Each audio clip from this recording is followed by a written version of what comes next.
এই এভরিওয়ান, তো সকাল সকাল ঘুম থেকে উঠে কিন্তু আমি রেডি হয়ে নিচ্ছি, কারণ আজ ছিল জামাই ষষ্ঠী। তো তাই জন্য আর তোমাদের দাদাভাই কিন্তু মিষ্টিটা আগেই নিয়ে এসেছিলো। তো তারপর দেখো তোমাদের দাদাভাই স্নান করে রেডি হয়ে পড়েছে, কারণ কিন্তু আমরা সকাল সকালই বেরোবো, প্রচণ্ড গরম ছিল তাই জন্য। কিন্তু এখন ধরো 8টা 9টা বাজে, আর সেই টাইমটা না প্রচণ্ড গরম ছিল, মানে তখন থেকে স্টার্ট হয়ে গিয়েছিলো গরম। আর আমি শাড়ি পরেছিলাম, প্রচণ্ড খুব কষ্ট হচ্ছিলো, তোমাদের দাদাভাইয়েরও খুব কষ্ট হচ্ছিলো। তারপর দেখো আমরা রেডি হয়ে বেরিয়ে পড়েছিলাম। আর গাড়িতে উঠলেই না তোমাদের দাদাভাই একটাই রোগ, ফার্স্ট আগে ওর গান চাপতে হবে, তারপরে গাড়ি।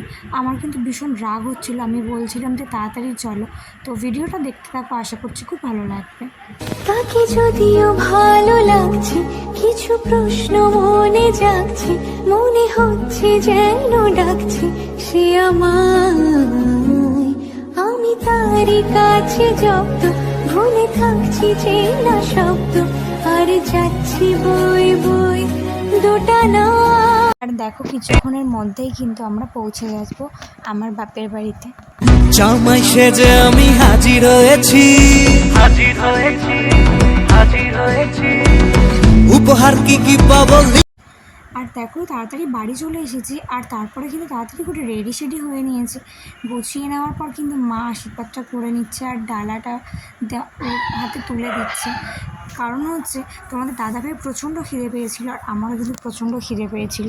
তো তাই জন্যে তাড়াতাড়ি করে সব কিছু করে নেওয়া হলো। আর তারপর দেখো এখানে আশীর্বাদ হয়ে গেল, ডালাটা তোলা হলো। আর তারপর তোমাদের দাদাভাইকে কিন্তু মা খুব সুন্দর একটা ব্রেসলেট গিফট করেছিল, যেটা কিন্তু খুবই সুন্দর ছিল, আর তোমাদের দাদাভাইয়ের পছন্দ হয়েছিল।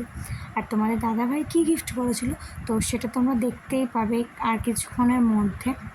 তো দেখো তোমাদের দাদাভাই কিন্তু একটা মিক্সার গ্রাইন্ডার গিফট করেছিল তার শাশুড়ি মাকে, কারণ মায়ের কিন্তু পায়ে খুব ব্যথা ছিল, তো তাই জন্য বাড়তে কষ্ট হতো, ওই জন্যে। তারপর দেখো তোমাদের দাদাভাই খাওয়া দাওয়া করে নিল, আর দুপুরে রান্নাবান্না হয়ে গেছে, তোমাদের দাদাভাইকে সাজিয়ে দেওয়াও হয়ে গেছে। আর শাশুড়ি মা পাশে বসে জামাইকে খাওয়াচ্ছিল। অনেক রকম রান্না ছিল, মাছের কালিয়া ছিল, রুই পোস্ত ছিল, চিংড়ি মাছের মালাই, চিকেন ছিল, তারপরে 5 রকম ভাজা ছিল, পোলাও ছিল, প্লেন রাইস ছিল, বিরিয়ানি ছিল, আরও মিষ্টি ছিল, দই ছিল, রসগোল্লা, থামস আপ, তারপরে জামাই ষষ্ঠী একটা সুন্দর কেক ছিল, মাছের মাথা দিয়ে ডাল ছিল, আরও অনেক রকম ছিল। তো জামাই ষষ্ঠীটা কিন্তু আমরা খুব ভালো করেই কাটিয়েছি। তোমরা কেমন কাটিয়েছো প্লিজ কমেন্ট করে জানিও। ভিডিওটা ভালো লাগলে একটা লাইক করো, শেয়ার করো।